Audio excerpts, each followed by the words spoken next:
Alright, guys. Give me a second. I'm just waiting for Dork and J Fresh to get up here. Um,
what's up, Dork?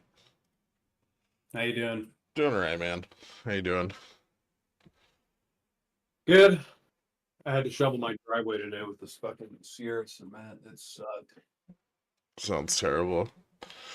You're basically shoveling water. Yeah. Is it warm So out? no, well, I mean it was like just barely cold enough to snow. Like it was cold overnight. Yeah. No, dumped around like it was like 3 or 4. You should build a snowman with like a big hog. I mean, your snowman would weigh like 400 pounds with how heavy the snow is. Perfect. That way when like a little kid comes to kick it over, it just collapses and crushes them. Well, their foot's just gonna get stuck in it because it's gonna slush in and go. They fucking lose their boot in the thing. Free boot. It's true. Yeah. Fuck you, Jen. I wish I had fluff. Plus, the snow shovel I have sucks balls. Whoa, whoa, whoa, whoa, whoa. Watch your mouth when talking to the librarian of the pickle jar. Sorry. I'm feeling saucy after so much shoveling. My testosterone is jacked. Was that my orange Lambo? No, that orange Lambo actually is like, it's a local thing. They're all like, everyone takes picture of the orange Lambo and they see it in Tahoe.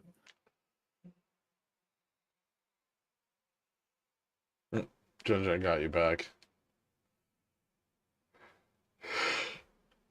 Oh, you have a tractor.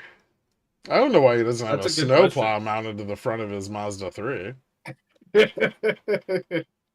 I was looking at that modification. It was a little expensive though. Yeah, yeah. You could just weld it directly onto the frame. That's what I was thinking because that'd be a super huge flex taking that down the freeway. Yep. Not dangerous at all. Also, when you have to 120 drive miles an hour across the back. mountains during the snow, just drop that shit and go. It's true. Hey, What's up, Nuke? What's up, Nick? just hanging out. Nice. How you doing? I'm all right. Yeah, Yeah. just a chill guy. Who the fuck is J Fresh? Yeah, I'm just pretending to be J Fresh for about 2 seconds. I'm not nearly smart enough, but I'm like the generic brand. You're J Fresh, here, you know. Yeah. I'm the true value J Fresh. You're the store brand. Mm-hmm. Best yet, J Fresh.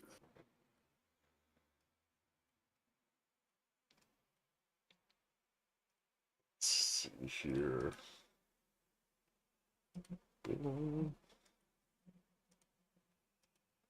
Alright. I got Gammastrike loaded up. Echo's trying to get up here on stage. Why Yo, not? guys. Let's do it. Just yell about you doing? AI.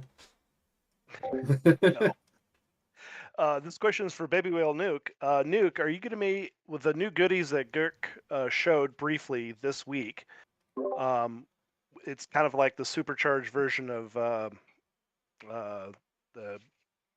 gamma radar thingy. I can't remember the name. You're going to be able to sort that so it you can do this filter first, then what's been found, do the next filter on that data so that it's either and or in its filtering. Yeah, I mean, we will, of course, be open for feedback from our Wait, really? Is the engineering department open for feedback? well, from the beta users. Oh, okay. All right. I mean, Yeah, not from don't- us, Kirk. Don't you have something on that to show? I guess that's a segue for. Yep, segue away. Cheers. I thought I did, but I don't think Ryan sent me anything. God damn it. Well, no, I can track it down if you want. Yeah, if you wanna go chase it down from him. I And got so it does here. I'll I. link you to it really quick in DMs. All right. And then you see we're a top-notch production team, you and I, Gerd. Yep. There you go. I assume that's what we want. I think it is. All right. Hold on. I got this.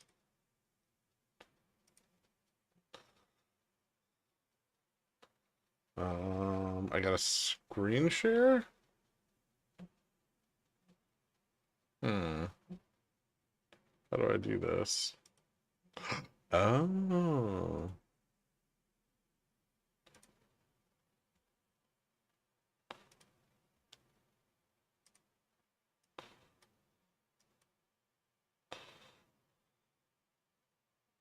Did you figure it out?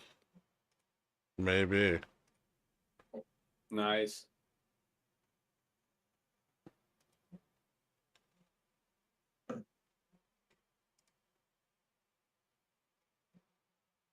Oh man.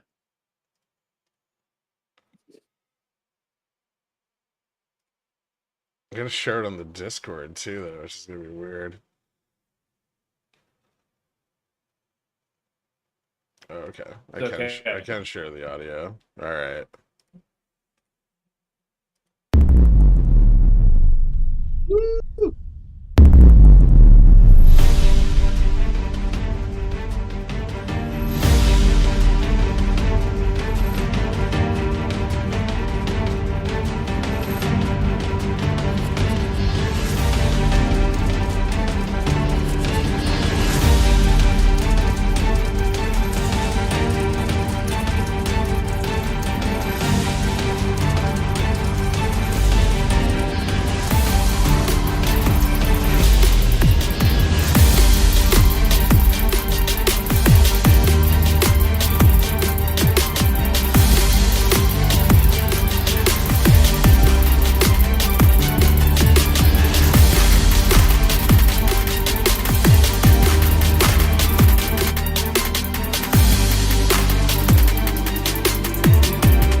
Yeah.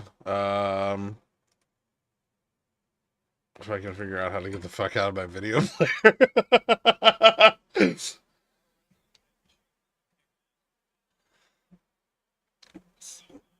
So yeah, we got this up and developed just this week. Well, mostly Nuke. Go team. um and basically this will allow you to sort through any of the tickers that we currently have on the platform by their proximity. Oh, I'm not sure if I screwed in Discord, am I? By their proximity to neutral, the various neutrals. So if you want stocks that are in a bullish options market, like above delta neutral and above gamma neutral, boom, you can find those there, and then sorted by their distance from that neutral. If you want stocks that are ripe for call selling, you can look at things that are above gamma max. And you can go all the way out and look at all the stocks we have. You can create quite a long list of various stocks to choose from. So pretty useful tool. It may not be the most exciting, but it's definitely very exciting if you were looking to harvest premium on the sell side.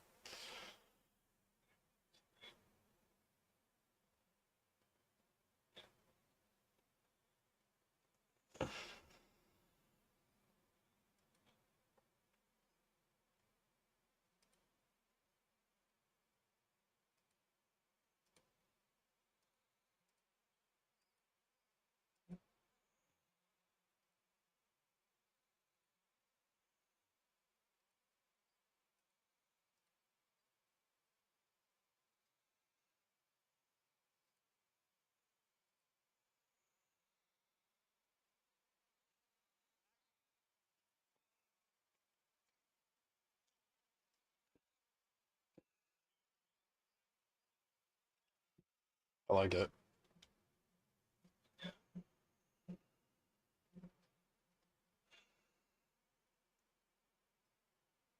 Yeah, this will be available to all the beta testers. Okay. Yeah, this is going to be available to all the beta users for now. Hopefully we have all the bugs flushed and everything, and we'll have it out to everybody in a few weeks. And this is one of several tools that are currently in the pipeline. So we're just as we get more and more robust backend, we're just going to be throwing shit out there, and I hope you guys are ready because it's going to be a lot of stuff.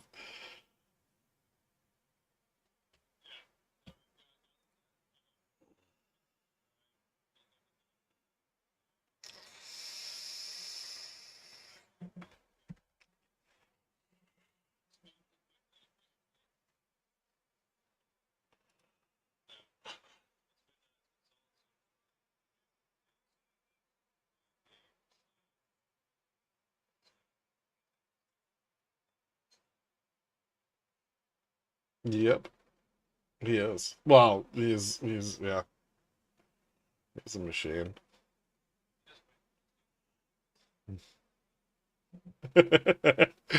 Well, he does stuff that we can play with. You do the stuff that feeds the stuff that he makes. So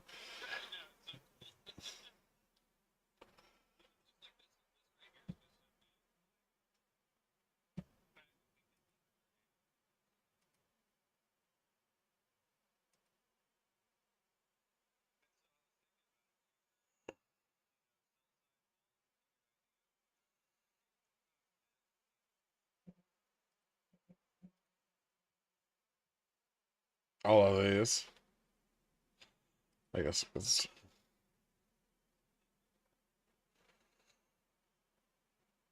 Hmm. Yeah, we can take a look at them. SPX. Yeah. Ferg looks pretty fun. It does. Gamma just ticked positive. It might get rejected again though. It's got a long history of not getting over fucking delta neutral. But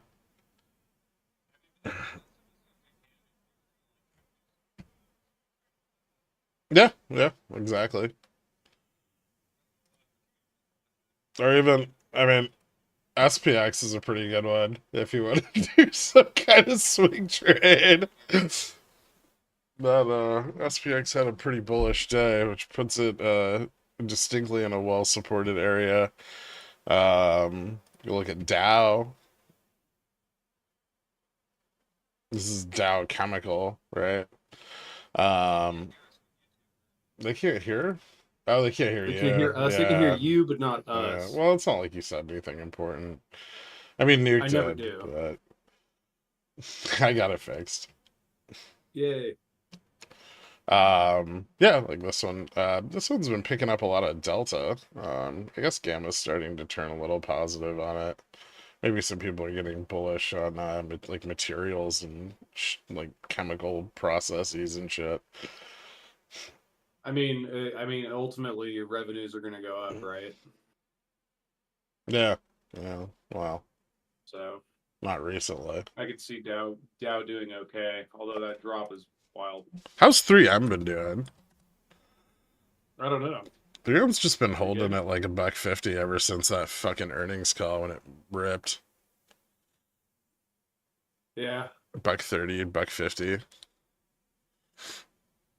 was right at Gamma Max.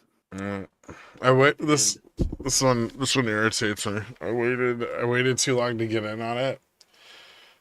Then it ripped, and then I didn't want to get in on it anymore. Yeah. Oh, yeah. I can understand that. Jay Fresh is here, Gherk. Let him Oh, in. hey, finally. Oh, Nitu's got Our his resident truant is here. Nitu's got his little hand sticking up there too. Is he going to give us something nugget-like? I don't know. His little paw. Yeah, where's He's gonna hold a rock? where's pictures of nuggets? Yeah, we needed some nuggets. Those are on the OnlyFans. God. No, I actually have a real question. So let's be serious, professional, gentlemen. Fine. Nerd. Yeah. Hey, Nerd. That was for you, Jay Fresh. That was all for you. So going back to our fancy new tool that Nuke put together, and then harking back to Echo's, I think his question on in the second roundtable about kind of the various environments to be selling premium. So obviously, the positive delta gamma at gamma max, for call selling, but for put selling, wouldn't that be positive delta gamma, but with plenty of room up to gamma max, so it has room to run? Yeah, you probably want something that's like above those, below GM, or like that. So I'm on mobile. I can't really see tiny screen. Yeah, plus I'm making pasta that. So above DN, GN. It's like crap on mobile. It's on 16:9 on a phone. Yeah, I'm streaming in 1440p, so an iPhone Pro Max. Oh shit, I'm getting freezing right now. Oh, lovely. But that yeah, was my question. Yeah, above DN and GN and below GM.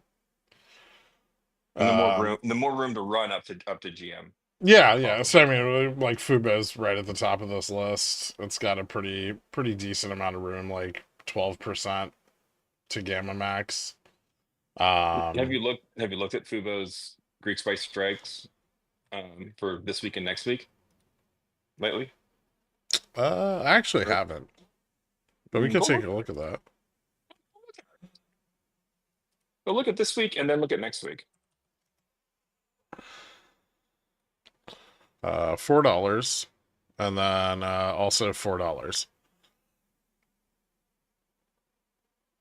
Did it change? No, I think it's do just net. The whole chain is do net for next week. Yeah. Interesting. No, it changed. The sold puts at 3.5 were huge this morning. Smaller now. Yeah. Looks like a lot of them are for this Friday and next Friday. Then they kind of fall off a bit. Probably the same is true at the $4 strike. Actually, $4 doesn't really have any long dated sold puts. Might want to wait on this one. That's there's a good chance a lot of these calls are sold. I think we can check out the IV. But I have a sneaking suspicion that if I get rid of the HV here, so you can actually see what the fuck's I mean, going on. I don't need to check Gammastrike to see if the calls are sold. I just ask Atomic. Yeah, that's fair. Yeah, IV10's been coming down pretty hard. So is HV10. Yeah, so I'd imagine we're getting some vol shorting piling in. How's the like 60 and 90-day IV look? Pretty similar. Yeah. I mean, at least below 350 is kind of looking unlikely right now. Oh shit. There's still some gains in Gamma to the upside, but holy fuck, what a mess. I mean, this is just an effect of it having like only a few strikes, right? But Yeah, and the strikes, the percentage difference between them, like, is huge. ridiculous right Yeah. now. Yeah. That's like 100% difference between Delta Neutral and Gamma Max. More than. Yeah.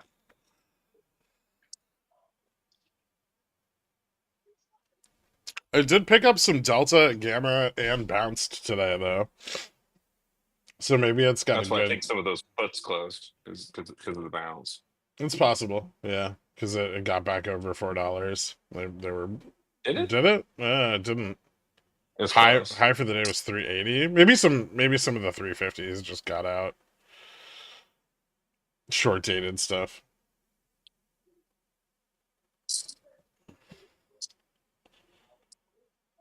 That reminds me, did I get out of my sold? I think I did. I think I'm out of my sold calls. Do you still have sold calls on Fubo? Or Yeah. Where? I sold them at $4 and we were up at like 450. Fucking hedgy shills. Yeah, no. Me and Atomic. Just getting that 50-cent premium. You're supposed to DRS, Gherk. Why? All right, let's calm down. I don't want to Getting put my crazy dog now. shit shares in cold storage. That's the only With that place great I thought. segue, can you guys chime in on RC taking all the super stonks money and buying Bitcoin? I actually am really hoping that he takes all of Superstonk's money that he's harvested from them and he buys MSTR and not Bitcoin. Ooh. So RC is Canadian and Canada isn't real, so Yeah, He's not that's real. true. We're gonna invade him Ever soon seen- anyway. Also, his have you wife ever left seen him. RC in real life? Yeah. Yeah, he was giving Peter Saylor too many hand jobs, and she got jealous. His ex-wife. Yeah.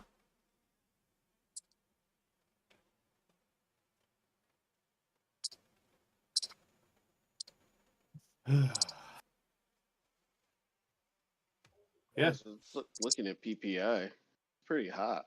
Yeah, it's hot as fuck.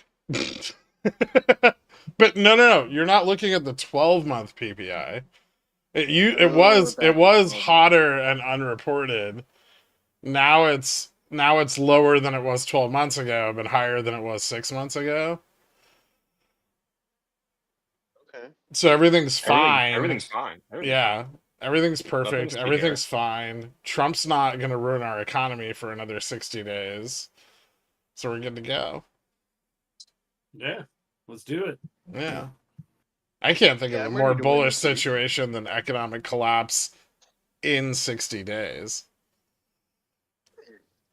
It sounds like the That's like the most bullish 60 days you could feel. Like, right? Party like it's 1999 because Y2K is coming. I see. George, you weren't alive in 1999. It's true. Shut up. You All three of you, were, four of you were in nappies, then you know it. I was pretty young. I But I'm was, still was in like- sophomore in nappies, college. I was like 11 or something, or 12. I was 5. I don't know how fucking old I was. Well, I guess there aren't any questions. Maybe we should do testimonials. I can Yeah, read. For I their can. money. Yeah, where are they? I can read some of them. Oh, did I not write any down for you guys? I have a testimonial. Yeah, what is it? Curating all this data is bullshit. I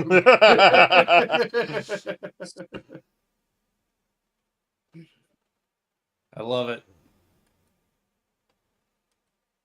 I've noticed that you posted the frequently asked questions Yeah. for people to Just help so yeah. add to. Nice. I don't Well, like your yeah. answer to win down. I'd like to contest you on that. I mean, Could we change the answer to at some Chester's point, but prob- you'll miss it? maybe.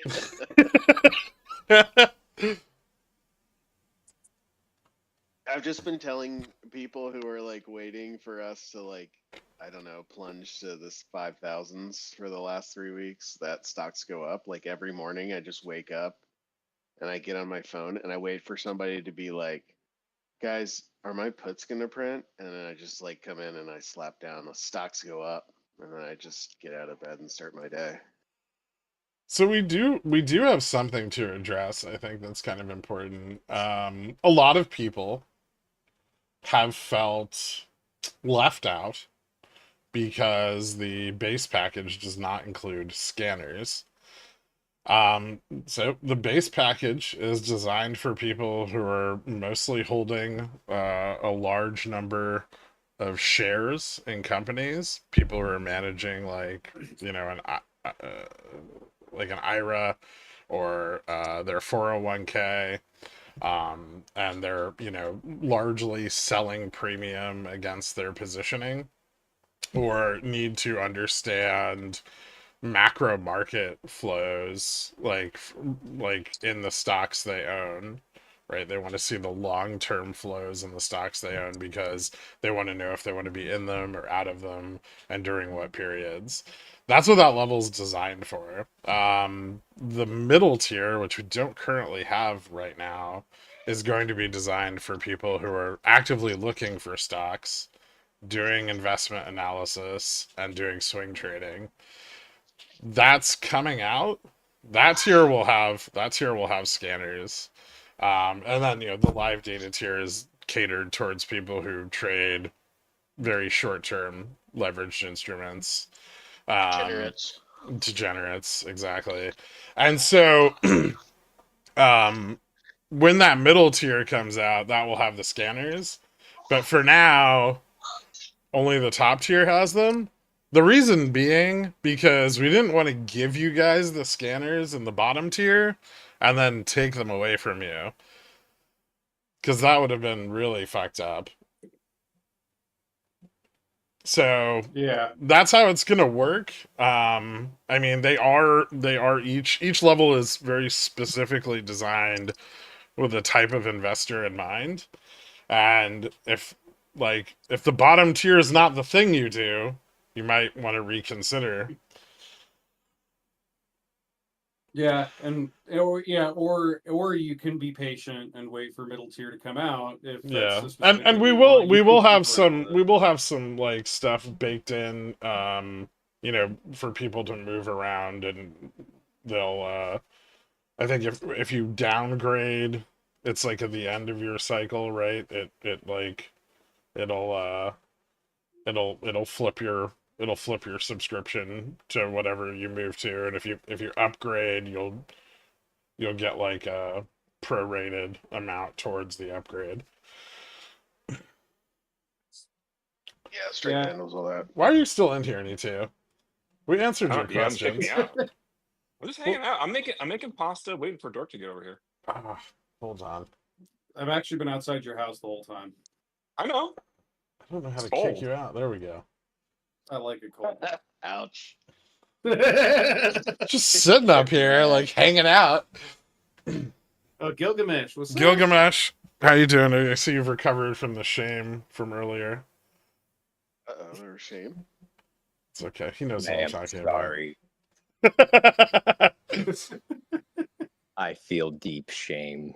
It's okay. It's over now. Yeah. We've all moved past it. Dude, I watched that thing for 30 minutes thinking it was live. It said live. That was the confusing part. My question is, I believe I heard you say, Gherk, that SPY and QQQ live data is at least something that's doable in the future. I don't know if it's coming soon or if it's something that... Oh, it's you doable and probably coming soon. Oh, Yeah. fuck yeah. Yeah. We're gonna. No, Goon Harder. Hold on. Everybody quiet. Let him. Yeah. Let it sink in. So, for people like myself Mhm. who should be trading SPY and QQQ, Probably but typically trades 0DTE SPX contracts, in the second half of the day. no comment. Okay. Yeah, that's all right.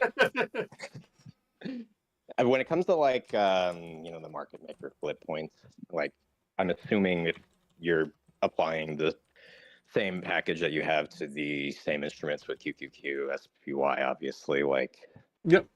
the gamma flip points are going to act probably in the same fashion as the market maker. And I guess the follow-up question to that is, if that's the case, how, like, is there probably the same kind of weight, you would say, that the market maker is looking at for those instruments as SPX? I mean, obviously it's not SPX. Yeah, it's not. I mean, the correlation between the three of them is generally speaking so tight that you're not really gonna run into a lot of issues. Also, the options market in SPX and SPY is much deeper. Yeah, I get stopped over Yeah, QQQ all the time. there are significantly more options trades on both of those instruments every day than there are on SPX or SPY. Okay, well, I guess I'll accept the fact that I'm going to become a SPY day trader. Thanks, guys. Well, hopefully not for long, and then you can make some money and trade the real thing. There's some people like who in prefer In the SPY first half over of the day, SPX, and we don't talk to those people.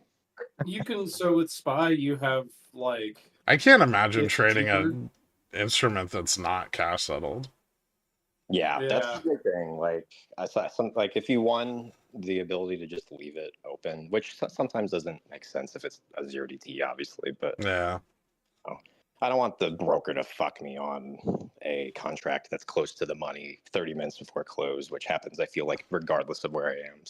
So I don't know if you use WeBull, and I don't really know about other brokers for SPY. I know a lot of them close your positions, but on WeBull you can turn off auto exercise, and you can hold the contract all the way into close. You just right click the contract on the right, and it'll be like a little thing that says auto exercise on, and then you click it and it turns it off. Like you'll get like a notification bubble and you turn it off, and then they won't sell your contracts. Will they essentially cash settle it for you, or what do they do? No. They on Monday, like if it I think it $1,000. No, if it moves past 4:15, I think, or 4, they close it, so you don't get I think you might not get to carry it into the overnight session. Gotcha.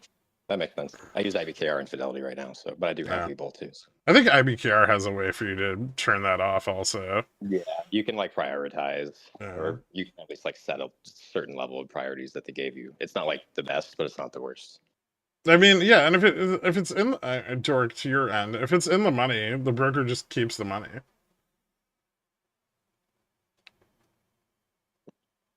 Don't they always though? Well, if you turn off the auto exercise, the broker always my money. Okay. And if it's out of the money, the contract's worthless. I just wanted to ask about those more. Yeah. No, we're working on improving our whole live data service pretty dramatically. Nuke's been just plugging away at it, and we're gonna have some really cool stuff pretty soon to show you guys. We again. I said You know, you've been Nick, it might plugging turn away into a at bit it, of a we. It's the royal we. and it is a royal we. You're part of a team, Nick. I know, that's why I said go team in the beginning. We got team spirit. All right, guys. Thanks. No problem, man. Gilgamesh. Nuke, you know you love being able to deal with this ridiculous problem of how do you deal with 1 trillion messages in a day. I actually love it. I wanted to leave work all day, just come home and build it. I and know. actually more interesting than anything I was working on. Well, you're like, I looked at the Discord because I was working all day too. I was working on a lathe from World War II. That's been an interesting experience. It's quite it's a beauty. It's a real woman. Anyway. Are the yeah. ball bearings real thick? I mean, the thing was built to like basically, like you could probably move around like a car with it.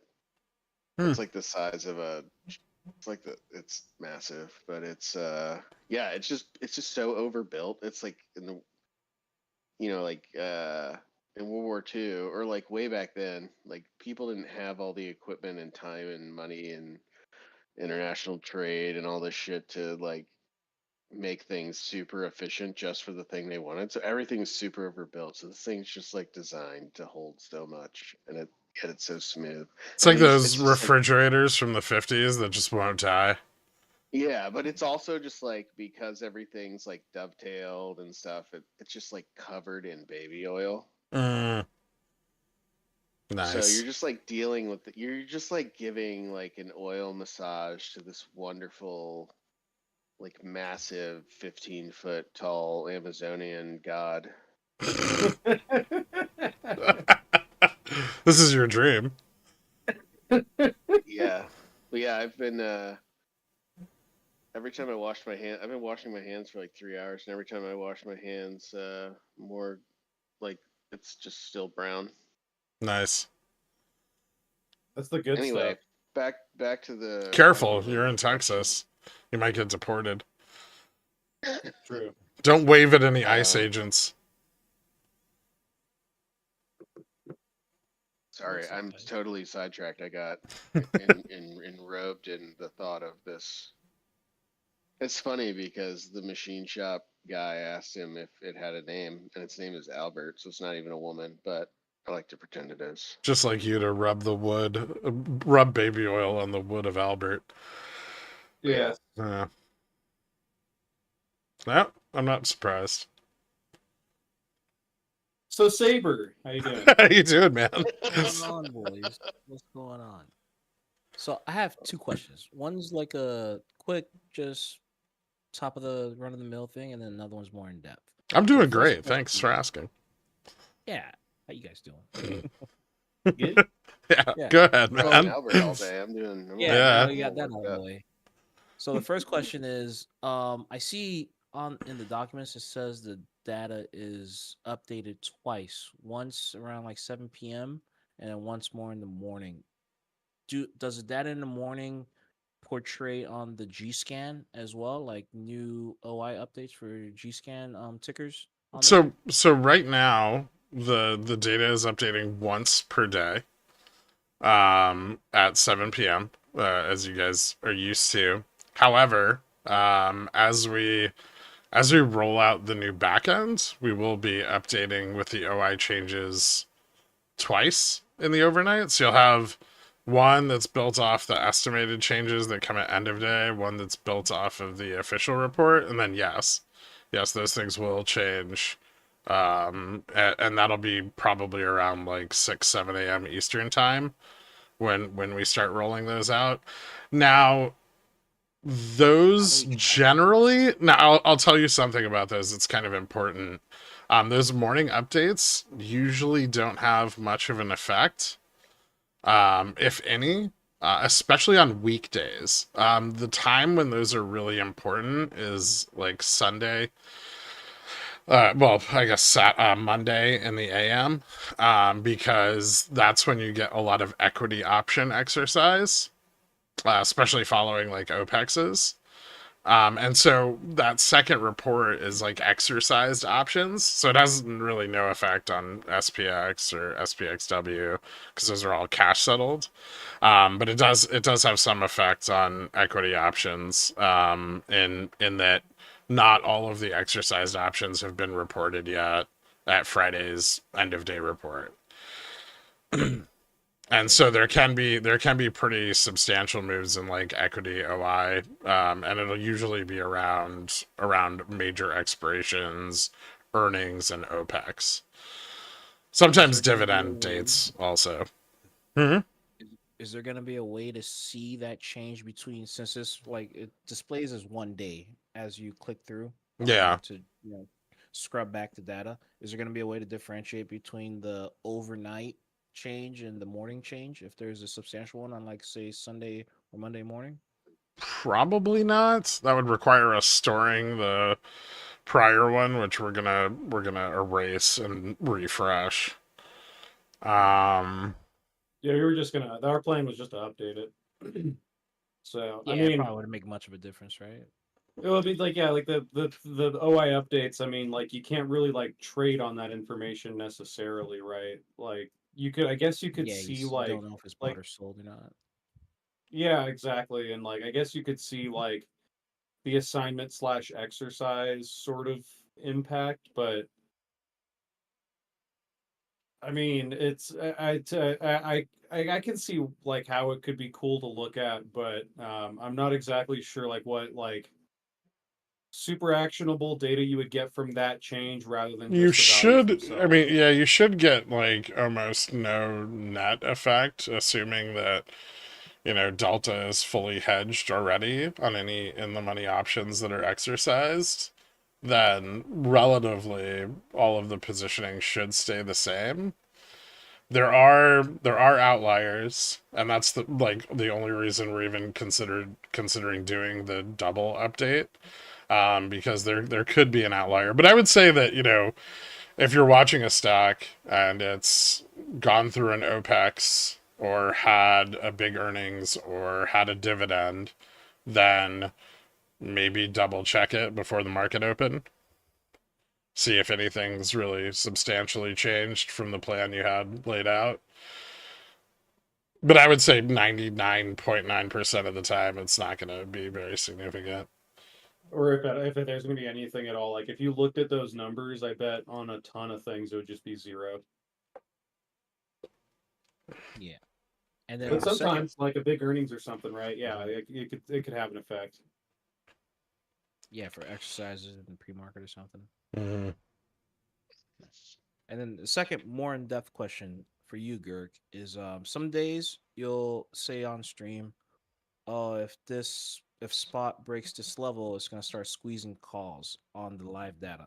So me trying to track it, when you're saying stuff like that, I can't seem to understand where you infer from the live data that if spot price passes this certain level, it's gonna start squeezing off calls or squeezing off puts. I Is mean, there any way you can today expound it on was that? today was pretty easy. It was like 6,100. If you'd been looking at like this is rough to explain outside of a live environment, at least using what I have here. But if you'd been looking at this previously, right, throughout the intraday, which I assume you were. Let me try to explain that. So you would have seen that Gamma by Strike very much like peaked right here at the 6,100 mark. That was really the top of the Gamma going into like 2 p.m. today. When we started to push up through it. That was Yeah, I remember that. this Yeah, entire shifted side. I mean, you can see right here, volumetrically. This is all like call heavy, right? Very, very call heavy. These calls were there all day. These were sold on the morning. Like a lot of them sold on the morning upside. And then so the likelihood of them being sold, given that they were there at open and then continued to persist throughout the day and grew during the downtrend, and you can get all of that by just watching them throughout the entirety of the trading session. And then, also looking here where you see, extremely heavy call volume and high gamma. Yes, thank you. Those are very likely sold calls. I mean, they're far enough out of the money, and so as we start to push up into them, you'll start to see kind of a reaction from VIX, and where we'll get some spot up, vol up behavior. And this doesn't always translate directly to that, but like you'll see price moving up and like volatility will like be jumpy. It won't be just going straight down like it normally would. And some of that's, there's short calls pulling back, ceding ground to the price pressure. But yeah, I mean, basically you're looking for that level of major resistance to break. Now, does the yellow Gex line change at all when that's happening? When they start like getting squeezed out? It does actually. Yeah, you'll start to see, and you would have seen this kind of at the end of the day today. You'll start to see that like the line will start to look like this. Like it'll have like a convex curve on the forward edge versus a concave one. So instead of it being, like that, it'll be like that. And that's part of those sold calls getting squeezed as, gamma at the next strike and then the strike after that start to increase relative to the moneyness or spot as you kind of climb over that major resistance. So as you start going up, yeah, so Ivy goes up a little. It doesn't go up as much as if short puts or de-risking or something like that. But what you'll get is you'll get moves, like you already get really jumpy moves in spot, right? Because gains in gamma to the upside are not positive, right? So as you move up, gamma's actually falling off, and so it's really hard for price to tick up. Like slowly. So what you usually get is you get this like price action that's kind of like you trade flat and you jump, and you trade flat and you jump to the next strike. And that's because all the volume just pushes through that resistance on those moves up. And you kind of see that all the way into the end of the day after we cross 6100. We cross 6100 here, right? And you get, a rally, pullback, rally, pullback. This kind of ground up, but there wasn't any real resistance here. See how this is between 6105 and then here at 6110. So this range can kind of slide up, but then you get to the resistance at 10 again, and you start getting that same price action where it's trying to like jump up, and then it finally nails it and jumps up to the next strike, which it then failed to cross. Yeah, untradeable price action. Yeah, it's not untradeable, but it's definitely a situation where it really benefits to be in like a debit spread, where you don't have to worry about like the chop or having a stop, right? Like you could have gotten like I think the 6100. 6110 spread earlier would have been like $2, and this was just like $1 on the cross of 6100. So I mean, the risk of trying to trade this was pretty low. But if you're in like a debit spread, once the 6100's in the money, once you're at like 6102, your cost basis is covered, and then you can just sit in it. And you don't have to worry about getting like stopped out and shit. And that's really the best way to like maximize the potential returns from ranges like that.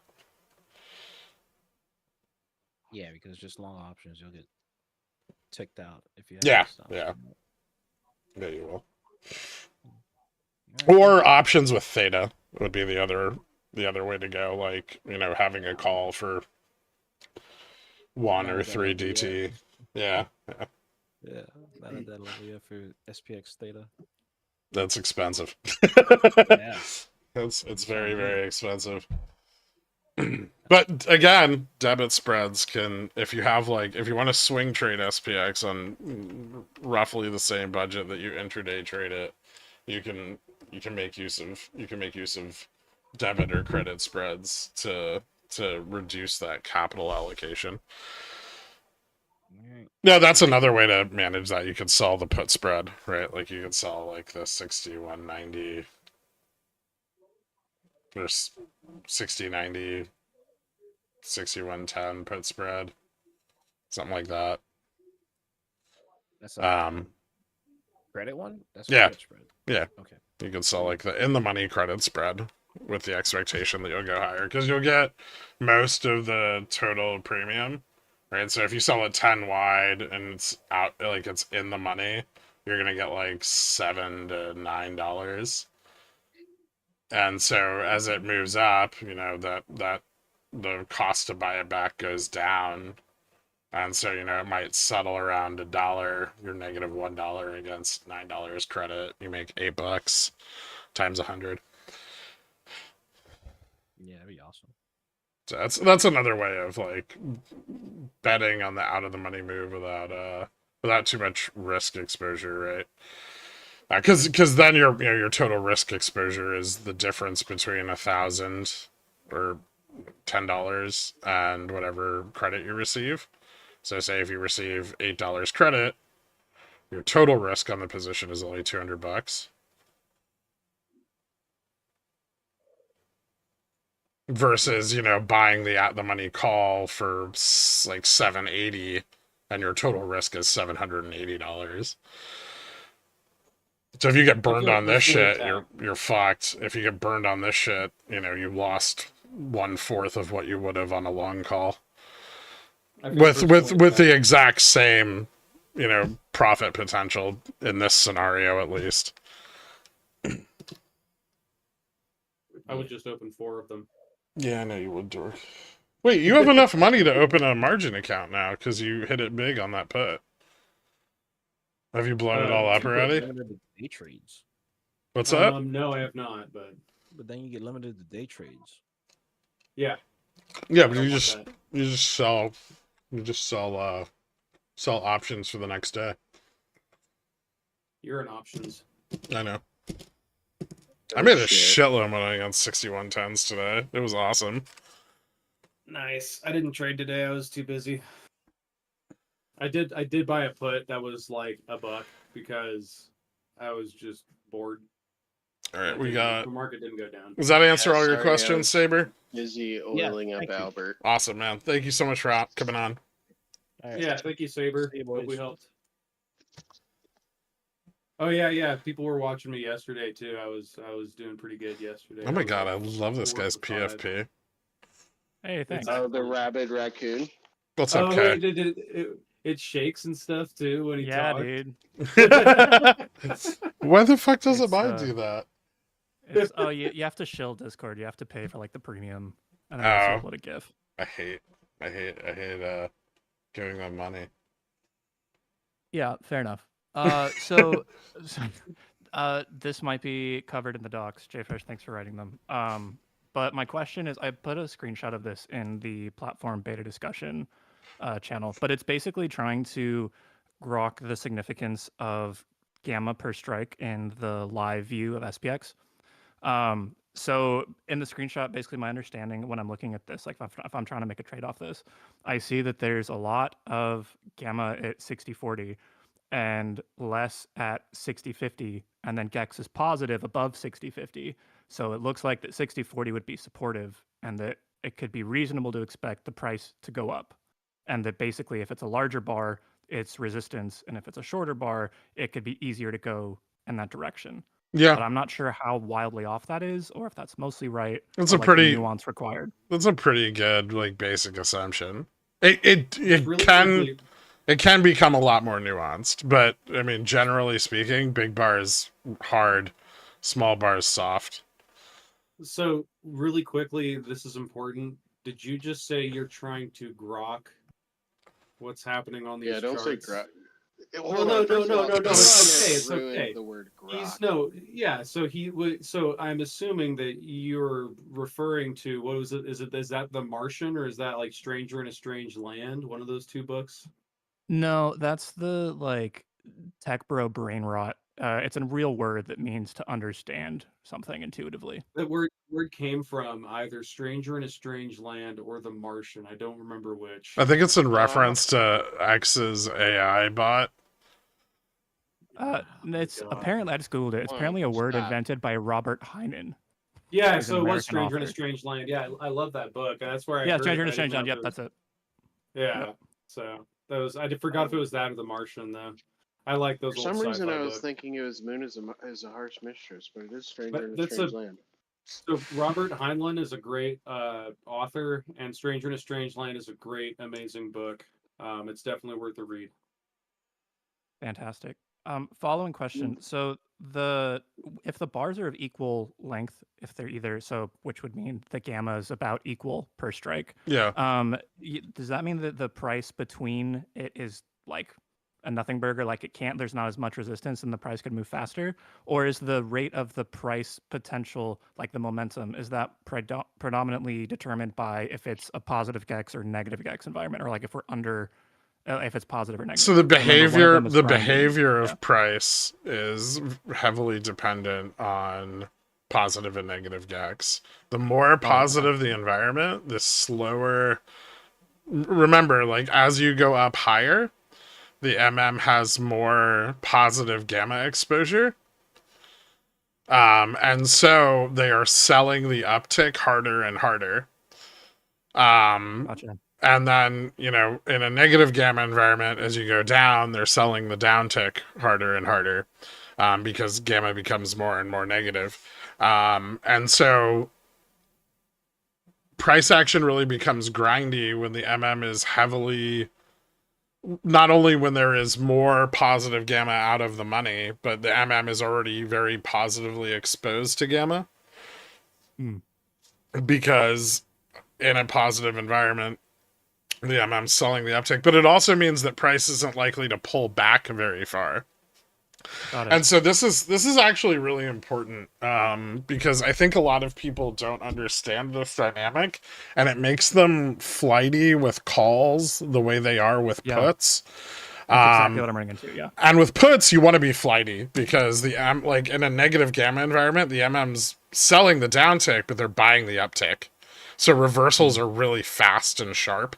In a positive, very positive gamma environment, reversals are going to be like shallow and reverse quickly because the MM's buying in a downtick relative to their exposure.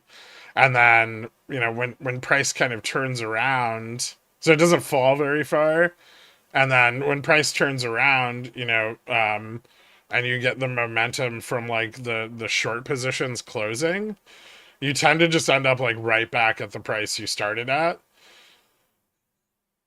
Yeah, I've so that yeah, I've experienced not having the conviction to hold the calls through that. So like today, right, when we popped above 6100 and we started looking like there's gonna be some momentum seemingly after the Trump news, I mean, maybe it was psychological, but I didn't have the conviction to buy a longer dated call because it was so grindy. And then every time there was like a downtick, it was like felt like a confirmation of buys. Like, up there it is. Of course, now we're gonna go back down. But like, I was looking at Gammastrike and I'm looking at like the gex, and I know it's positive. I know that it's supposed to be grindy, but I'm like, if I don't have the psychological like macro conviction to hold a call, and I don't know how to parse this, data that I'm seeing in the live feed to see if this is stable or not, I had a really hard time buying a call on anything other than like spite or blind optimism. Were you on this? Were you on the stream today when I traded like the 6110s?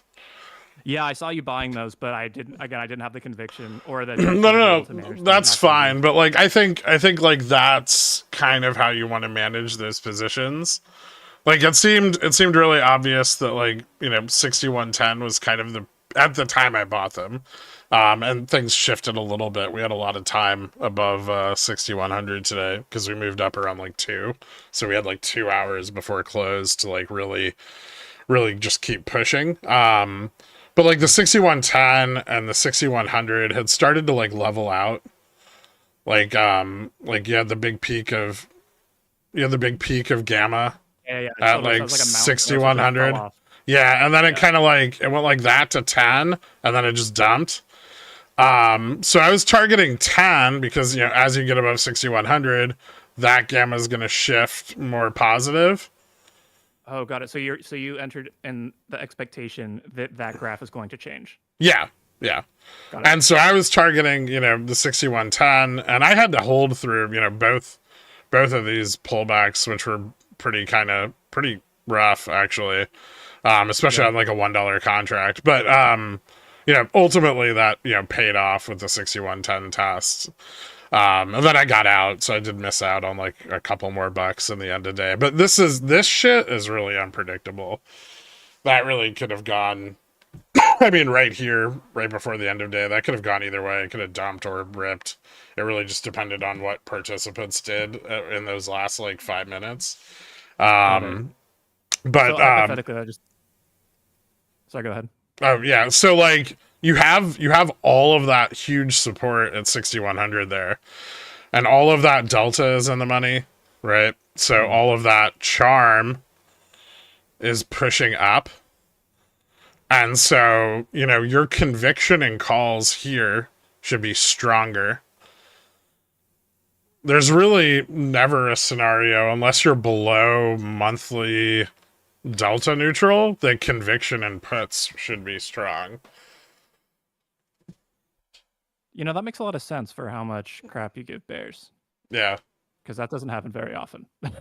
No. I mean, we drop down to those levels, right? But then we bounce a lot. Yeah. So you just like when you have puts, you want to buy them cheap and with theta, and then when they print, you fucking close them because every mechanic in the market incentivizes that to reverse.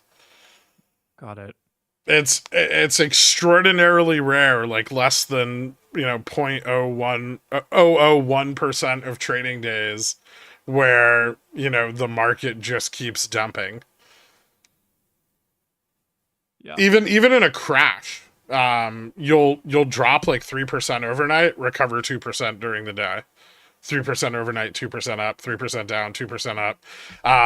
And usually like the entirety of a crash will like it'll take like a month, but the entirety of the downside occurs across like 2 really big days. And then everything else is just constant mean reversion as it like kind of skips down. And that's because everyone wants to sell those massive spikes in vol, right? You get a 3% move overnight in volatility, and VIX is at 25. Like the second market opens, everyone wants to short the fuck out of that. Because volatility is like one of the only things in the market that is like guaranteed over time to mean revert. Yeah. So everyone just wants that free money. Speaking of free money and cynicism, is it an oversimplification that given what you just described, that volatility is pretty much guaranteed over, time, which is also a guarantee. So the people with money typically would sell options, and if you're selling options, sell vol because it's about as close to free guaranteed money you can get regardless of other variables. Yeah, so well, they generally short vol in the front end of the curve and long vol in the back end of the curve. Gotcha. And so as volatility moves back out of backwardation, they profit from the shift into positive contango. Perfect. I only into contango 40% of those words, so that's my cue to let somebody else take this. Look up backwardation and contango. Contango is a good concept. Yeah, it's good to know. Backwardation and contango. I got my homework. Thank you. Appreciate you. You got it, man. Have a good night.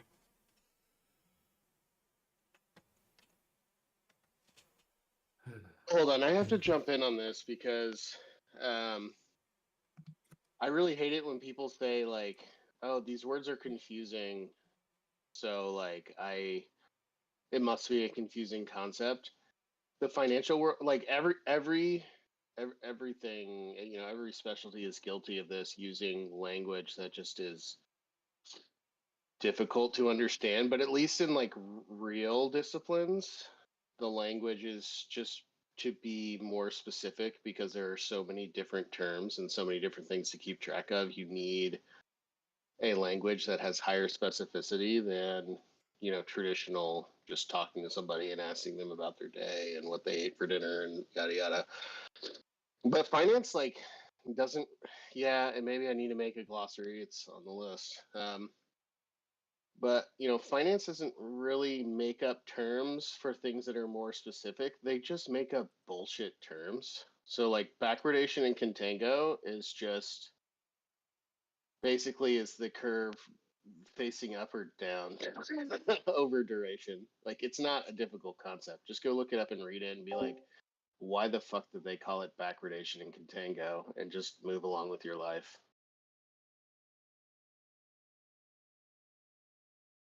Yep.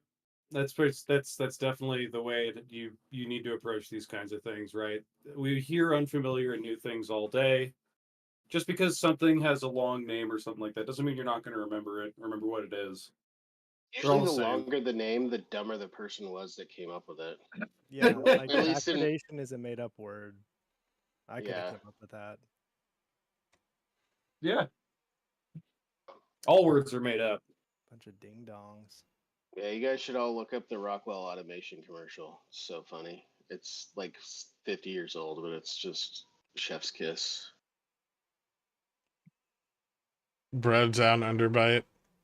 How you doing? Hey, hey, everybody. What's up, man? Hey, what's going on? I don't have any questions. I just was following directions to raise my hand. Oh, Oh. you bastard. Do you have a testimonial? No, because I don't pay for Gammastrike. I pay for really shitty out of the money options.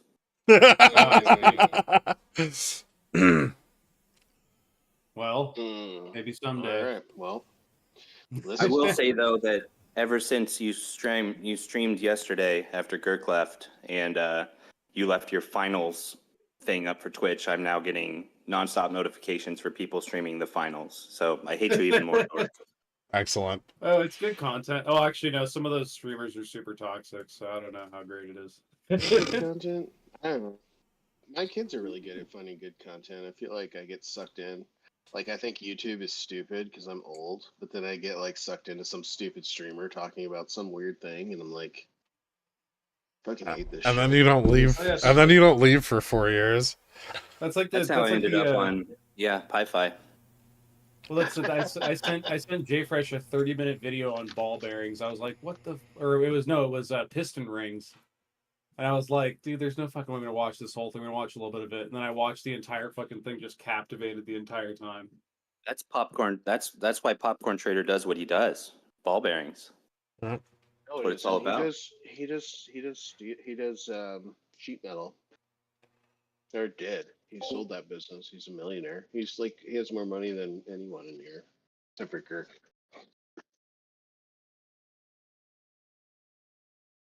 Okay, well, it was good talking to you guys.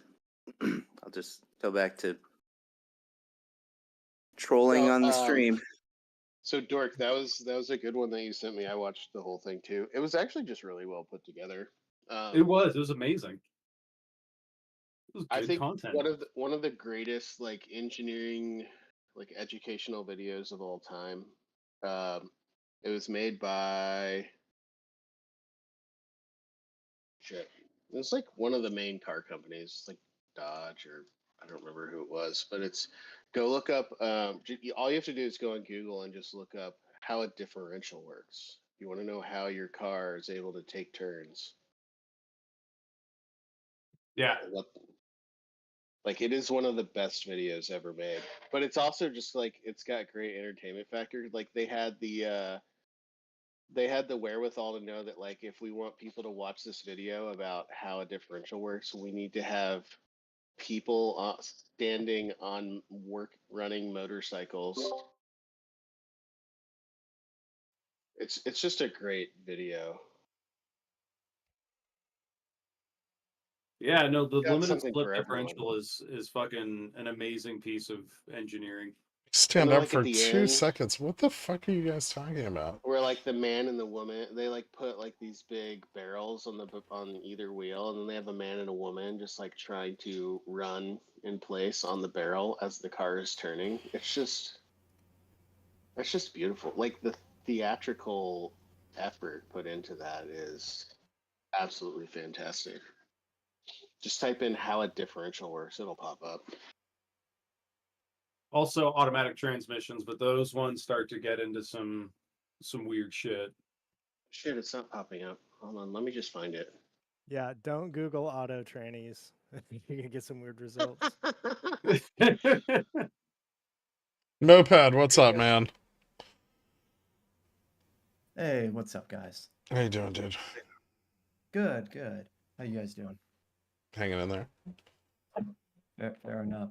So my question is about the live data. Like, how do you tell when new sold puts are coming in? Like, are you just sort of manually watching the charts and making a mental note of it? No, I have Or cooler charts than you.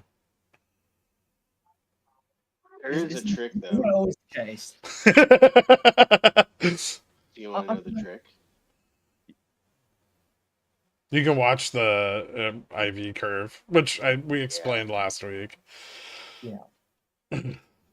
But yeah, Yeah, you can just watch it like a hawk all day.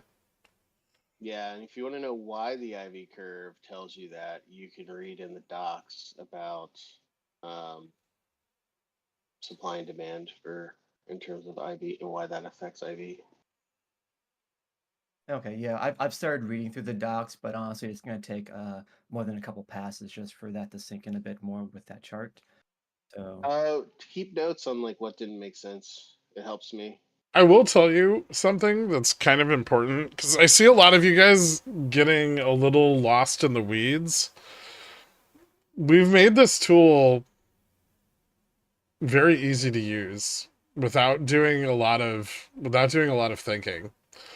And some things like not you specifically, but I go through the Gammastrike discussion chats and read everyone's comments every day. And I will say that first of all, bought solds as a trader doesn't really matter much, especially when you're trading like 0 DTEs.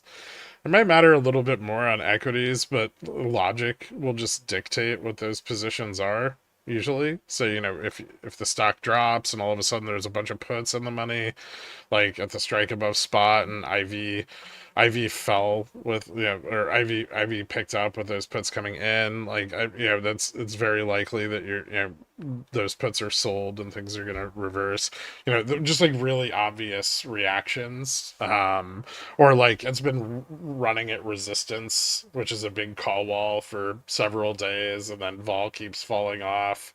Those calls are probably sold. Like that kind of scenario on individual equities can be kind of important, but it's also just really super obvious. When you're trading intraday options, it doesn't really matter what options are bought, what options are sold. The effect of that option on price action is going to be relatively the same. There are some variations, but they don't matter much. And like I see like people in the chat like watching, like zooming all the way in on like the gamma and delta flips and being like, oh, like this kind of like ticked down when price did this, and then price moved up and it ticked back up. Let me tell you, that's just delta and gamma shifting relative to moneyness. Now, over time, over the course of the entirety of the day, there is important. It's actually not. What? You're wrong. Am I? Is it just the IV? It's not sensitive to moneyness. So it's just the IV. Must be. Well, that's still kind of relative to moneyness, though. Well, so or at least relative to spot. Well, so yeah, if there's a large change in spot, you will see the flip points shift a bit. Well, yeah, because somebody bought or sold a bunch of stuff. Yeah, but I mean, when you think But about that what point they're is that describe, point is insensitive to moneyness. Okay. Well, IV is sensitive to moneyness. I would love to Yeah, have this I mean, discussion. So but it's gonna take 2 hours. it's I a really second wanna order talk about effect. What you're looking at is noise, right? Yeah, And it's you're just looking at chop, right? You're looking at chop in the line. now don't get me wrong, very early in the day when things are illiquid and there's a lot of positioning moving around, these moves in the gamma and delta flip have a lot more meaning. But as the day wears on, you know, you're really looking for like the macro move in that and you know, like what it's doing over time. You know, like as this contracts and price is falling, that's very important. As this, you know, moves up really rapidly away from the gamma flip, which it does, you know, you can see that trend, you know, as delta's just packed on the upside move. That's really important. But like these little ups and downs and like whether this call is bought or sold, it doesn't fucking matter, right? It's still a wall of positive gamma to the upside. So it's going to be resistive if it's bought, it's going to be resistive if it's sold. Yeah, I think that's a good point. If you go to a lot of other places, like a lot of the, and you know, we talk about it a little bit in the docs, but if so, everybody thinks about it from like a static perspective. They think, okay, there's a huge pile of gamma there. So I need to, so that gamma will, you know, have some effect, but people are constantly opening and closing contracts. So there's also a ton of delta flow. Mm-hmm. And so, yes, you can have a lot of gamma somewhere, but if somebody sells off all those contracts, you know, that's going to change as the price is moving, right? And that sale itself will also affect the price because of how the other side is hedging, right? And so I think the better way to look at this is a dynamic equilibrium where you have like a bunch of things always flowing and you found like a point at which it balances, but it could also flow the other way. And if price moves against a position, like if price moves against a huge pile of gamma, well, depending on the strategy of who owns that gamma, they could pile in more gamma to try to like fight it, or they could just close it and go against it, in which case your static view of gamma is worthless. Yeah, I would offer this. Pay attention. Think about gamma's effect on price action and not like how price will behave relative to gamma and not what gamma will do to price. If Also, that makes yeah, sense. I think, yeah, like the valuable thing is that there's a lot of interest at that point. What that interest is going to do when you reach it is a little bit unknown, but you know there's a lot of interest at that point. So like if they're going to try to defend it, you'll flatten out at that gamma. If they're just going to say screw it, we're going to close it, then you'll just like gap up, right? So it's a matter of just knowing where the vulnerabilities are and where the positions are, and then trying to make a guess as to what that position is going to do. And if you recognize it from some other time, you're like, oh, the people who tend to do this tend to respond by doing this. That's where the value can come in, where you're actually trying to like observe the weaknesses in real people on the other side of the computer.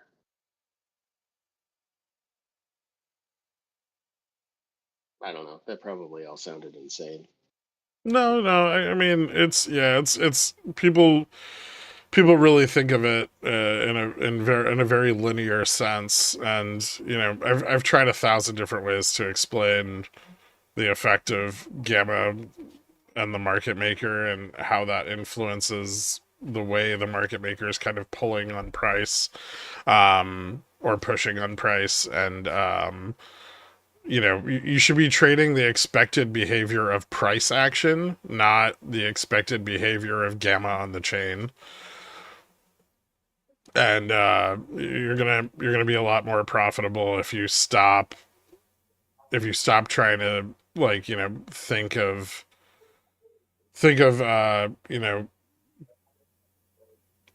how is this positioning going to move price, and think more about how price is going to behave around that aggregate positioning. Yeah, I think that's fair. And I'll piggyback real quick. Willie Wolfie's like, oh, well, everything that's sold has to be bought, right? Well, that's in the docs too. You should read the docs. No. The people on the other side of the market maker tend to not hedge as religiously as the market maker, because there'd be no point in trading the option if you're just going to hedge it, right? So the market maker uniquely is in a position where they are going to religiously hedge in a very predictable way, their risk away. So, and we've talked about this in the past. If you have someone like, JP Morgan or Chase, who has the big sold call position? JPM. JPM. Yeah. When they go above that position, they hedge it, right? So the market maker's hedging bought calls and they're hedging sold calls. The hedging cancels out and then it does nothing, right? So if both sides are hedging, then it doesn't matter who bought or sold what. It has no impact. The assumption is that the people on the other side of the market maker aren't hedging away all their delta, because there'd be no point in trading all of those contracts in the first place. Yeah. Yeah, so you have a disparity that you're taking advantage of. And a lot of people bring this up, and this is actually probably also to the same point. Everyone, asks, like, oh, as more people kind of pile into Gammastrike, and, is this information going to become less useful? And the answer is no, because market maker behavior cannot change. They have to do what they do. It's how their business operates. And so they become a baseline for this data that is, guaranteed to act, like JFresh said, in a fairly consistent manner.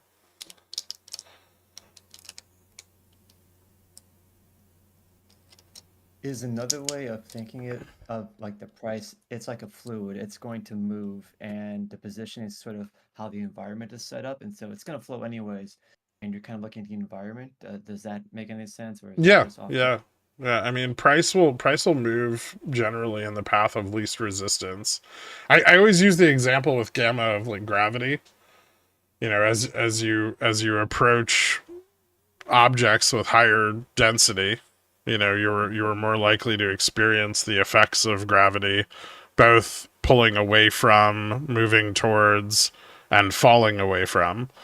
So if you kind of understand how spacecraft move through space, and around, like, celestial bodies, you can kind of understand how price moves. It's very similar. Like, like the big pile of gamma kind of creates, like, a dip in space-time that attracts objects towards it. But if an object is able to get far enough away from that, then it can move very, very rapidly away from it. And so if you can, I don't know if you, like, in physics class in high school, they put, like, a ball in the middle of a sheet, and you kind of, like, roll shit and it spins around and drops into the center. Oh yeah, so I studied electrical engineering, and I read Yeah, a so bunch you of. have a really good idea then. Oh yeah, for sure. That analogy, yeah, that totally makes sense. So I mean, I would think of it that way, and you can think of gaps as, like, wormholes, or like breaks in the space-time, the fabric of space-time, where it's, like, crumpled up together due to spreads moving apart. Cool. And I never thought of it as a wormhole, but it makes sense. black holes, same like MM crime. Yes, and bad. Yes. So yeah, I think the challenge I think many of us have is we have all this data now kind of coming at us, especially with the live view, and you kind of overthink it because you want to be able to absorb Get all an that. edge. The edge, I mean, the edge is kind of baked in, right? We've taken all this really complex shit and we've simplified it into what's effectively technical analysis. And the purpose of that is because I say this all the time till I'm blue in the face. You don't need to be an analyst to be a trader. Being a trader is a very simple job that requires a high degree of consistent repetition. And that's all you need to focus on as a trader is being being able to consistently repeat the same task over and over again. And part of that task is, positioning, risk management, and then, finding your setup, if you will. So, focus less on the analytical aspect. I try to do that for you guys because I want you guys to have a broader sense of the market and where things are going and how things are moving. But, if you're just trading, you got to kind of throw that aside and just, buy calls and buy puts or, pick whatever position's most advantageous. And then just, follow through with a consistent plan over and over and over and over. And you make a little bit of money every time. Sometimes 1 out of 10, you might make a lot more money. And then that's all you want. You just want to consistently do that until you have lots of money. And you can start to leverage that capital into things that are compounding and don't require such active management. But some of the I've said this a lot. Some of the dumbest people I've ever met, I mean, real Neanderthals just drooling on themselves practically, are some of the best traders I've ever met. Dude, that's the part that gets me. It's like, am I just not dumb enough? Am I not dumbing down things? Sometimes, yeah, you're probably. I mean, I can tell you based on your questions, you're overthinking shit a lot. Yeah, you should probably just drink like 8 shots before you open up your brokerage in the morning. Drunk trading is really dangerous for me. Yeah, I'm kidding. But it's a great way to dumb yourself down if you're really smart. It's worth a shot. Is it? It's worth at least 8 shots. I'll ramp nothing better to give yourself just massive amounts of overconfidence. Yeah, that's true. And poor risk management. The problem with getting drunk and day trading isn't that you won't have the balls to hold your options. You'll just keep holding them when they're down 90%. Wait, is everybody in the pickle jar just always drunk? I thought so. Maybe that would explain I mean, Gilgamesh says when I trade sober, I lose money, so. Gammastrike, simplifying the market by using astrophysics metaphors. Everyone learns that shit in 4th grade, alright? It's not a complex idea. I've never experienced gravity. Yeah. Haven't you ever fallen at all or thrown a ball?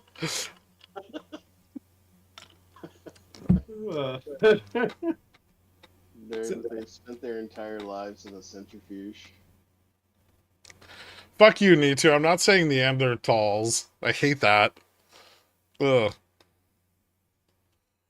So this may be overthinking, but how many tabs of Gammastrike do you keep open? Me? I don't know if I should ask you, but maybe how much would you intend? Like both of the live ones, and then like a 0 DTE chart. Yeah, I usually keep both of the live tabs open. So the STX 0 DT and the Greek Spy Strike 0 DT, and then I have another couple tabs open for when people are asking me to go look at options chains on the intraday. Or if I'm looking at, or if I'm trading equities, I'm in CrowdStrike right now. I was long CrowdStrike from over the weekend because that looked fun to play. And then I think that's the only equity I'm long right now, for at least on the option side. Oh, I shorted Costco tonight. But yeah, I mean, like, I'll go look at those positions and look at their charts and see how they've moved relative to the previous night's positioning and stuff. Equity chains don't shift around really fast, so it's not like SPX.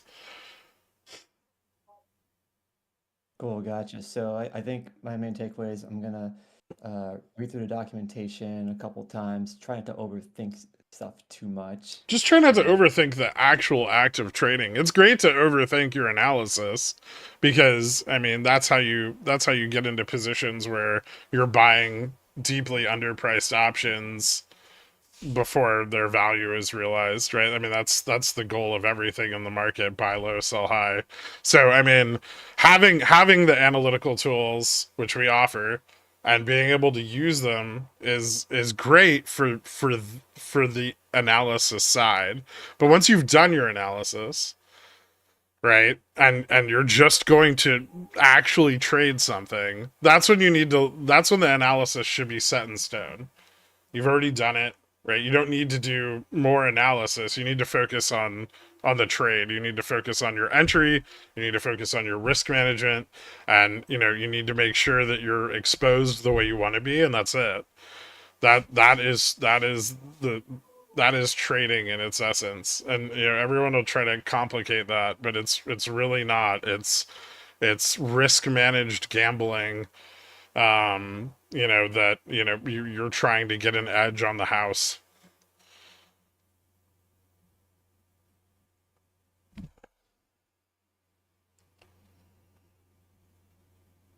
Cool, thanks. I appreciate it. No problem. Yeah, I think that covers it. My other questions were basically covered by don't overthink stuff. And yeah, and I guess the last thing is, like, I do like DevOps engineering type stuff, so I'll throw myself out there if you ever need help down the road as the team grows and stuff. So happy to help out. I appreciate that. Yeah, I'll let you know. All right, cool. All right, thanks guys. Appreciate Thanks, the man. roundtables. All right. Later. Yeah.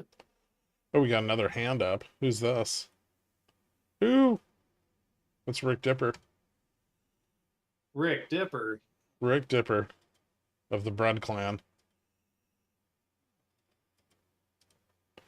Hello, can you hear me? Yep. What's up, man? How you doing? Yeah. I'm doing great. Thank you. Appreciate you inviting me up here. Overall, the whole platform is awesome. I really like the documents as well. It's good information in there. No, I really did appreciate reading through all that. You Thanks, explained it very well. Thank through you all so of that. much, man. I've got a few questions. I probably got some kind of basic stuff as Okay. far as it goes. I haven't been to any of these really roundtables in the past. So Okay, I'm ask a kind of, I just have the question. basic form right now. I don't have the live trader because I'm not day trading every single day right now. So I'm just trying to like look at how the GEX index along with the skew adjusted, is that impacting the neutrals in any sort of way or correlation? Because I see some stocks will move a lot quicker as far as like moving the gamma neutrals or delta neutrals versus other stocks will just stay really flat. So what's the causation of that? Yeah, so the more delta you have on the chain, when you look at DEX, right, and you're looking at total DEX, not the skew adjusted one. You're just looking at total delta on the chain, right? Just the raw, like how much fucking delta is there. That the more of that there is relative to the market cap of the underlying, the more pronounced the effect of the neutral points is going to be. So if you have a stock that's picked up like you can look at like Palantir, that's picked up like a shitload of delta, right? Like delta's just blown out super hard. Ignore the gamma max here. We have a fix in the works for that. But like you can just see the delta's just ramped up like crazy. That means that the effect of those neutral points is going to be substantially more impactful than it would be if delta was where it was back in early 2024 or even further back in like 23. So you're saying is impactful as in if it touches those levels, they get a bigger response out of it? Yeah. Okay. Yeah, those So they become as- more and more significant. Okay. But because the market maker is more negative, like, or short shares or calls. Yep. Okay. And then, so I was also like looking at like Meta and Google and seeing like how fast that their gamma neutral has been moving in relative to a lot of other stocks. Is that like coinciding the like pure demand of That's calls, or that's is actually that like acceptance of like a price? so the like if I'm looking at Meta here and like that delta gamma neutral moving up really rapidly like that is generally a sign that like in the money positions are expiring or closing. So you might be getting, you know, a lot of short puts bought to close, or you might be also getting like a lot of in the money calls taking profit. And a lot of that started, you know, around end of January for Meta at least. And so, you know, as GN gets closer to spot like that, the chances of a failure are going to become much higher because there's going to be less supportive positive gamma to the downside. And so you see the last time this happened back in October of 24, you know, gamma neutral started to move up pretty hard and then Meta kind of fell. And then once it stabilized, you know, dipped below gamma neutral a little bit. And once it stabilized, it started to move back up again. It stayed relatively far away from gamma neutral for some time. You can see that here as well. This one was a bit more sudden. But almost every time you see gamma neutral move up rapidly, it's, you know, usually followed by a bit of weakness in the underlying. Okay, so I'm not supposed to be looking at that as like a bullish or supportive of that. It's not particularly bullish, no. It can be fairly neutral. I mean, it may just be that price pulls back towards DN and then people reposition it, moves back up again. But still price, I would say over the next like 45 days, the price of Meta is likely to be lower than it is currently.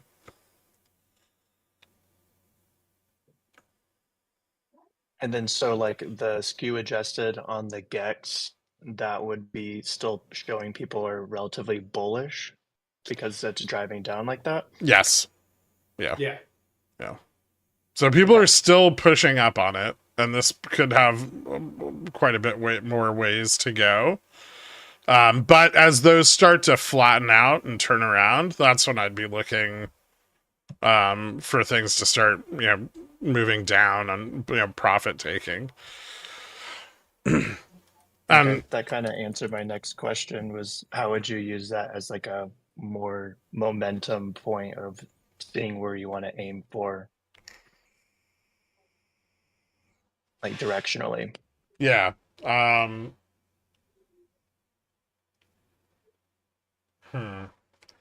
mean, crosses under GN are bearish because you move into a negative gamma environment and the market maker begins to sell the downtick.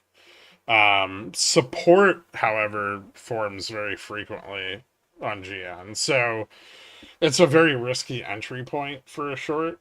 But if it does kind of tip the scale to the downside, it can be one of the best entry points for a short.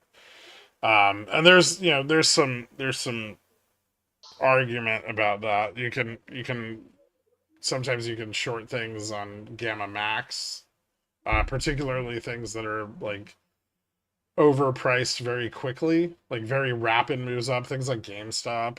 You know, if you look at GameStop, which is almost entirely driven by its options market, there's very few points in time where you can't just like buy a put at gamma max and make money, as long as you buy a little bit of theta, right? And because this is just kind of the nature of this stock, right? It's got a lot of distance between gamma neutral and gamma max. that there's really not that much delta on the chain. And then, the gamma that spikes on the chain is usually very short-lived.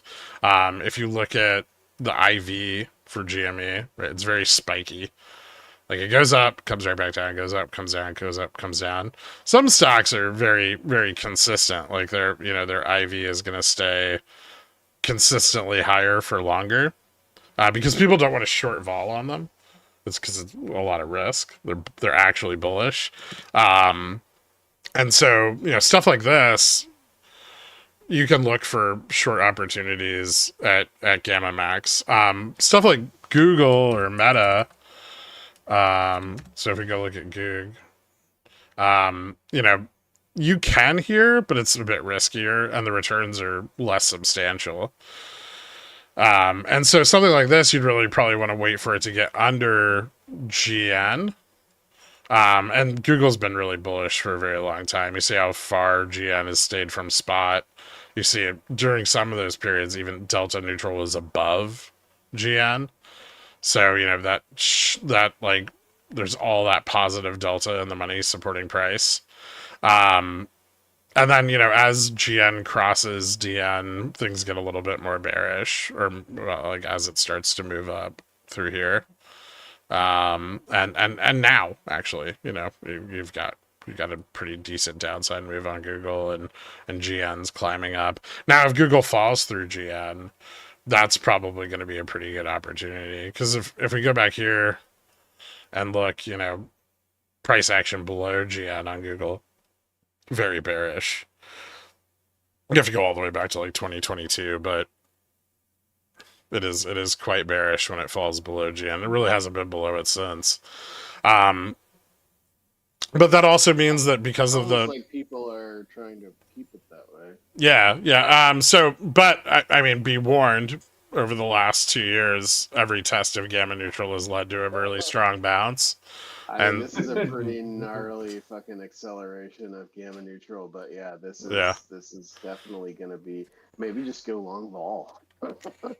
That's what was kind of perking my interest on it, was like how quickly it was moving up to spot, like despite the drop on earnings, and I didn't know if people were just really slamming calls and that was driving it up. So if people were buying calls, it would be going down. It's a little counterintuitive. But if you're adding more stuff up above, then the neutral point gets shifted down. So people are bailing. Okay. Now, will people come back in? Maybe. They have in the past.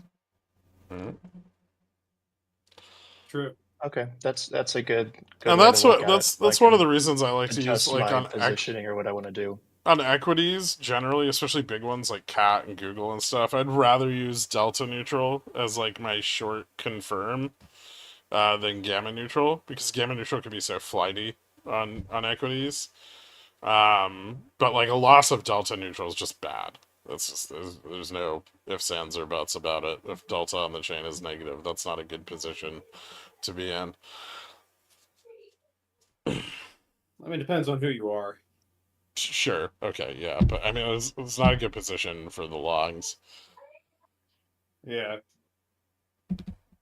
If you're a put seller, right, you're kind of sad, essentially. Yeah.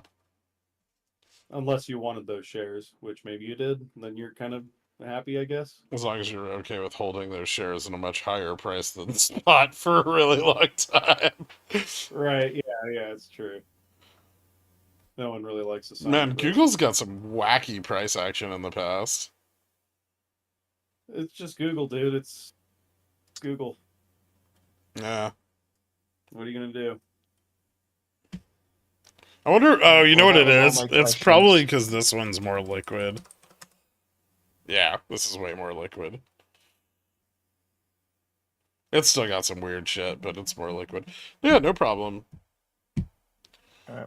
Glad you guys got this all out and everything, and glad we could start using it and ready to learn more and get more correlation and ideas for trading now. Awesome. So I appreciate it. Glad you're enjoying it. Have a good night, Dan. All right. Thanks. You too. Oh, who's got their hand up now? Spicy Lentil. We do have a couple questions in the chat. Popcorn Trader says, I'm joining now, but I'm leaving. Tell me if Netflix is good short because it's $600 above when I shorted it last.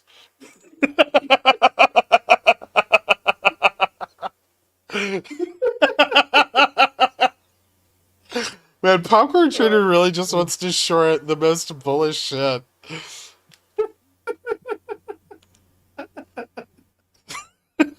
Never change, Popcorn. Never change. Please. It says I won't be around to see your answer. Okay, bye. Perfect. And Dave says I picked up Costco March at the money pits, win down. I bought zero DTs for tomorrow. Hopefully with retail sales. If not, I'm gonna lose like 15 grand.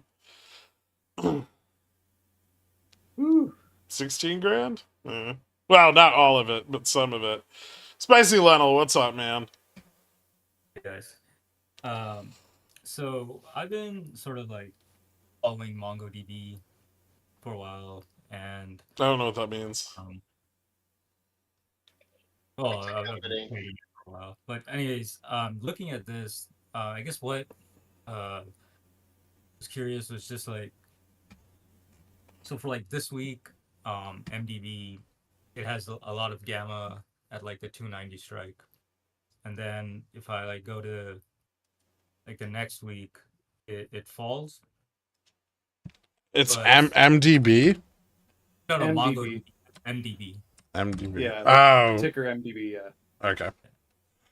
Yeah, so if I look at like net gamma Mhm. and I go all the way like to the just like tomorrow's strike, like 214. Okay. And so you see like there's this huge like pile at 290. Yeah. And then it kind of dips. So to me, like the price action is like gamma is making it in conjunction with delta, is making it supportive at 290, but it's kind of like hard to move past that because like at the 292 and the 295, there's just so much less. Yeah, it's a little difficult. But then if you go to like a little further out, like March 21st, like if you go down to that, you can see like a little ramp that goes up. So I mean, that ramp's there tomorrow too on the 0 DTE. Yeah. So I would say that the 0 DTE ramp being there is far more impactful than anything out in March. I mean, this will have some more delta impact, but I mean, as far as like gamma and moving up to the 300 test, like this is more important than the March shit. Okay. Yeah, that's what I was curious about. I mean, I'm very tempted to play it. Yeah, I mean, it's in a good position. Risk is tight, right? This is something you look for in short trades. Risk is really tight because it's right below spot. And you know, there is a ramp to the upside. Whether price will climb that ramp or not, who knows? But it's very likely that the puts at like 290 continue to be. Now these are calls, so they're probably already sold. But it's very likely that puts here and here at like 290 and 290, 250 continue to get sold in the short term, which could help start driving price up. If price starts to move up above like probably like 290, like 294 and then like 297, 296, I would say would probably be like pretty good breakout points for that to continue moving up. And that'll probably align with the technicals a little bit. So, you know, like there's resistance here, 295.30 prior resistance. And then there's a bit more at like 305. So I mean, this is definitely recovering. It's moderately bullish. I mean, gamma and delta are picking up. I would say it doesn't have like a ton of range because of where gamma max is, but that could be could be wrong. You know, that could get blown out because OI relative to everything else might be a little low. One sec. What do I do with my hands? I don't know. Should I sit on them?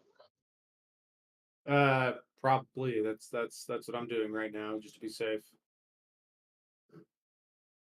Okay, I'm gonna do the same. Oh, it's warm. Nice. Yeah, no, it's comfortable, right? It makes you feel safe. Sorry, I'm back. Yeah. Oh, thank God. Yeah, so I mean, like, the total interest on this chain might not be that crazy. I mean, it's got like 1.5 billion in delta. It's definitely had more in the past, but it's getting there. It's getting more bullish, and I would say that overall, I mean, long term, it's probably going to continue to get more bullish. Yeah, I'm trying to, because like today's price action was very interesting. It started with just like it collapsing basically from the previous day. Like it was trading around the same 292 level, and it went down to like 282. Yeah. And then it picked back up. And when it went down to 282, I was like, well, Gamma and stuff is supportive of 290. So like I bought, calls there, and it worked out. Mm-hmm. And when it hit 290, like I sold it. Then, or sorry, like I kept holding on to it, but then like at the end of the day, there was like, it started going down, so I just wanted to lock in some profit. Just like the last 5 minutes, it shoots back up from like 286 or something back to like this 292, 293. So I'm trying to see like what is it, because just like some like people sold puts I mean, right at the end of the day, or like look at the gamma curve, right? See how steep it is? Yeah. So, I mean, one of the reasons that support isn't doing a lot at 290, especially like in the intraday, is that gamma falls off really, really fast to the downside, but it's also gained really fast to the upside. And so, I mean, this kind of makes price action in the intraday really volatile, but the day over day price action is probably kind of not very interesting. Like realized vol is very low, but implied vol is extremely high. Yeah. So you're getting like a lot of range in the intraday, but the open close are relatively flat. And I think you can see that just looking at the chart over the last like few days. Yeah. So I mean, yeah, that's like, I would say that it's a very illiquid stock, and that the options chain is probably not doing as much for the price action as you would want it to. So it's riskier. Those levels are going to be a little shakier, but you're analyzing them, right? Okay. That's the important thing. All right, cool. Thank you. No problem.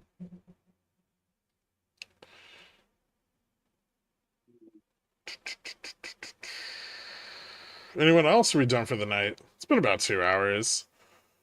I'm sure all the beta people want to go and play with their new toy and filter all the stocks. Oh, we've got Carl.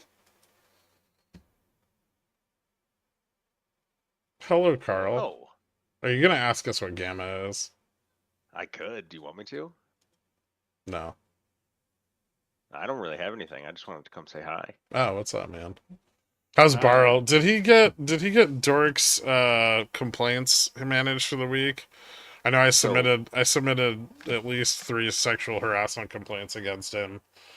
I just want to make sure that he filed them away. All right, good. And then he has it set up so that anytime Dork actually files a complaint, straight into the shredder. Can't even look at Perfect. it. Awesome.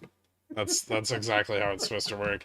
Dork needs to watch the sexual harassment video like 4 more times. It's not that I'm being sexually harassed. He's just not doing it in a way that I would enjoy.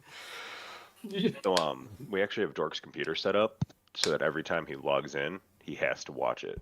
It's on loop for 30 awesome. minutes, so. Perfect. That's why he hasn't slept in weeks. I mean, my only job at this point is to watch and like critique the sexual harassment training videos. That's pretty much all I do. I was going to I wanted to jerk Nuke off, say this website's fast as fuck, and he's been kicking ass. He hears but- you. No, he's always listening. Always. He is, yeah. I think he sleeps with his earbuds in. Actually, he doesn't sleep. He goes into like a weird stasis. He goes into a cocoon, hibernates. He folds himself into his like blood mat and then just sits there and vibrates through the night while his cells are declumped. I don't think that's like a healthy thing. You That's, shouldn't do that. he does that. Then he jumped back and forth between like ice baths and then like. Bruce breaking down Lee and said, stuff. "Be like water." So. Oh.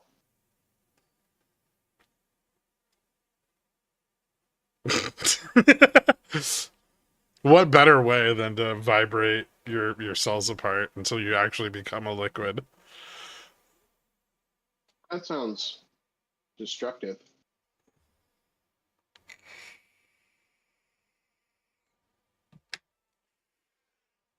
Squid Kid would like you to time him out, Carl. Are we gonna get any more questions? Because if we're not, I'm Oh, yeah, ending. I don't I'm ending have this. actually Why is office hours always like office 3 hours? I mean, I could explain. So I did a thing. I could explain Delta for any of these No. nerds that want to know. No, about that. no, Nobody they has can. that. No, it's over. Absolutely nobody has that. Thank you guys so much for tuning in. Beta people, enjoy your new tool. Everybody else again in a couple weeks. We're just gonna work the bugs out. Don't worry, it's coming. And thank you all so much for tuning in. Remember to check out Gammastrike if you haven't already. It's pretty cool. Later. Everybody here is checking out Gammastrike. That's why they're here.